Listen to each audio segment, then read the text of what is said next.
কোনো খারাপ জিনিস তো গ্রহণ করার উপায় থাকে না, ডেফিনেটলি বর্জনই করতে হয়। আপনারা অনেকে প্রশ্ন করতে পারেন, আপনি কেন তাহলে শেষ পর্যন্ত থাকলেন, আপনি আগে কেন বর্জনের ঘোষণা দিলেন না? আমি এই নির্বাচনকে কেন্দ্র করে বাংলাদেশ ক্রিকেট বোর্ডের সম্মানিত সভাপতির সঙ্গে অনেকবার আমি কথা বলেছি। একটি শুধু বারবার বলেছি যে নির্বাচন যেন নিরপেক্ষ হয়। যেহেতু আপনি কাউন্সিলর ক্রিকেট বোর্ড নির্বাচন করেন এবং বোর্ড সভাপতি নিজে 5 জন অধিনায়ক নির্বাচন করেন, আমি তার নৈর্ব্যক্তিক অবস্থান সবসময় চেয়েছিলাম। আপনি যদি কাউন্সিলরদের দিকে তাকান, কাউন্সিলরগুলো এদের অনেকেই বাংলাদেশ ক্রিকেট বোর্ডের চুক্তিবদ্ধ হিসেবে চাকুরিরত আছেন। তারপরও আমি কিছু বলিনি।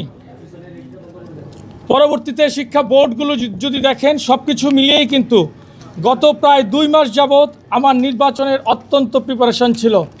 নির্বাচনের ফলাফল সম্পর্কেও আমি জানতাম, কিন্তু নিচে নামতে নামতে এত তলানিতে পৌঁছাবে, এটা একজন সংগঠক হিসেবে, একজন সাবেক ক্রিকেটার হিসেবে এটা আমি কখনোই অনুভব করতে পারিনি। আজকে যে নির্বাচনের ফলাফল হয়েছে সেটা সম্পূর্ণ প্রভাবিত। আপনারা জানেন, ইতিমধ্যেই তারা প্রায় 23টা 24টা 25টার মধ্যে পেয়ে গিয়েছে একটি প্যানেল, যারা এই সরকারের সঙ্গে ঘনিষ্ঠভাবে যুক্ত। আজকে আমি শেষ পর্যন্ত বলেছি যে আমি শেষ পর্যন্ত থাকব। আমি এই রেজাল্টের পরেও নির্বাচনের যে কপি থাকে সেখানেও আমি সাইন করেছি। আমি একটি জায়গায় ব্যত্যয় করিনি। শুধুমাত্র নির্বাচনী প্রভাবই নয়, আবারও দেখেন, আপনাদেরকে একটি জানাই, নির্বাচন কমিশন কতটুকু প্রভাবিত। যখন প্রথম ব্যালটটি কাউন্ট হয়, সেখানে টিক চিহ্ন দেওয়ার প্রবিধান রয়েছে। সকল ক্লাবের এজেন্টরা উপস্থিত ছিলেন। প্রথম ব্যালটটিতেই টিক চিহ্ন দেয়া, এর নিচে সাইন করা, বড় করে সাইন করা।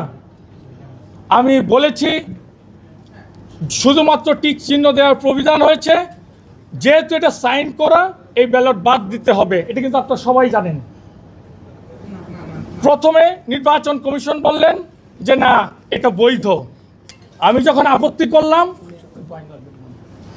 আমি আপত্তির পর তারা বলতেছে এটা আপত্তি ভোট হিসেবে রাখা হলো, পরবর্তীতে আপত্তি ভোট নয়। এটা আপনাকে এখনই সিদ্ধান্ত নিতে হবে যে আপনি এটা কি করবেন। পরবর্তীতে প্রধান নির্বাচন কমিশনার তিনি রায় দিলেন, ওই সাইন যুক্ত ভোট বৈধ। ফার্স্ট ব্যালটটি আমার অভিজ্ঞতায় আমি কোনোদিন শুনিনি, আপনারা শুনেছেন কিনা তাও আমাকে জানাবেন। আমি তখন বলি, আমি কিন্তু সারাদিন ছিলাম, আমি আপনাদের এই সিদ্ধান্ত মানলাম না, আপনারা আপনাদের মতো ভোট গণনা করেন। আমি যখন চলে আসছি তখন আরেকবার বলে না, এই ভোট আমরা বাদ দিয়ে দিলাম। এই হচ্ছে নির্বাচন কমিশনের বর্তমান অবস্থান। ভোটের ব্যাপারে আরও বলতে চাই, আপনারা যদি দেখেন, আজকে শিক্ষা বোর্ডের যারা প্রতিনিধি ছিলেন তাদের মন্ত্রণালয়ে তারা বলছে তাদের নির্ধারিত সভা ছিল, তারা 3টার সময় এসেছেন। এর মাঝেই আমার কাছে ব্যক্তিগতভাবে যে মেসেজ আমি পেয়েছি সেটা কিন্তু প্রভাবিত হওয়ার মতো। তাদেরকে সকল জায়গা থেকে যেই ভোটগুলো আছে সম্পূর্ণভাবে প্রভাবিত করা হয়েছে। আজকে শুধুমাত্র প্রায় বলতে গেলে ক্যাটাগরি 3-এরই একটি পদে নির্বাচন ছিল। 24টার রেজাল্ট কিন্তু প্রায় পূর্ব নির্ধারিতই ছিল। এই একটি আসনেও তারা 5 তারকা হোটেলের বৈধতা দেখিয়েছে, চাকচিক্য দেখিয়েছে। নির্বাচনের ক্ষেত্রে তারা সম্পূর্ণ প্রভাবিত করেছে। আমি বারবার বলছি, আমি সাবেক ক্রিকেটার, আমি দীর্ঘদিনের সংগঠক, আমার লিস্টে কোনোদিন কোনো প্রকার অসততা নাই। আমি আপনাদের সামনে দাঁড়িয়ে বলতে পারি, আজকে যেটা করা হয়েছে এটা সম্পূর্ণ প্রভাবিত একটি নির্বাচন, যা শুধুমাত্র বাংলাদেশ ক্রিকেটকেই তলানিতে নেওয়ার ইঙ্গিত বহন করে না। বাংলাদেশের ক্রিকেট বোর্ডের মতো একটি প্রতিষ্ঠানে যদি এ ধরনের নির্বাচন হয়, প্রভাবিত নির্বাচন হয়, আমি মনে করি এটা আগামীর গণতন্ত্রের জন্যে অশনি সংকেত। আমাদের প্রতিটি প্রতিষ্ঠান, রাজনৈতিক দলগুলো যদি এটা অনুভব করতে পারে, তাহলেই কিন্তু গণতন্ত্রের সঠিক পথে বাংলাদেশ থাকবে। আপনাদের কাছে অনুরোধ করছি, বাংলাদেশ ক্রিকেট বোর্ড যেই জায়গায় পৌঁছেছে, যাদের হাতে বাংলাদেশ ক্রিকেট বোর্ডের দায়িত্ব যাচ্ছে, তারা আপনারা সহজেই অনুধাবন করতে পারবেন বাংলাদেশ ক্রিকেটের অবস্থান কোথায়। তারা সব কিছু নিশ্চিহ্ন করে দিতে চাচ্ছে। তারা কাউকে, বিরোধী মতের কাউকেই তারা রাখতে চাচ্ছে না।